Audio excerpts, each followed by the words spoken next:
Pedro, thanks very much for joining us. There's obviously a potentially a looming economic crisis coming out of the health crisis. And normally that would bring through some distress. I know Square Asset Management has a distressed fund. How do you see that? Do you think this is something that's going to come through in terms of distress in 12 to 18 months?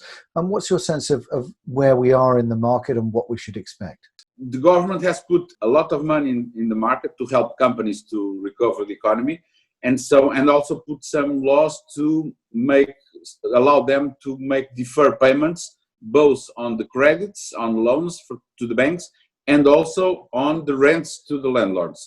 Finally, at the end, we only going to know what is really the dimension of the crisis, let's say, when this period is going to end. And so when the first months that they have to pay back again, then we are going to assist if they really can pay, or if we're going to have some people that fail.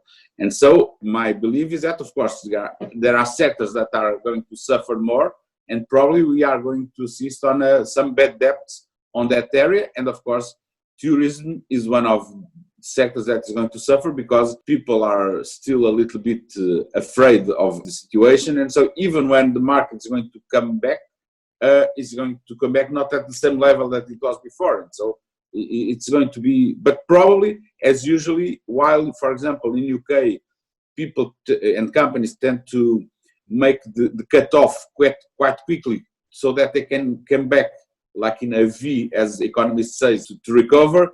Usually in Latin countries, we try to flatten more the curve, as now we say, for the pandemic. And so that happens in the economy as well. And so from one side, probably we are going to see that in a more medium term, like, as you mentioned, 12 to 18 months.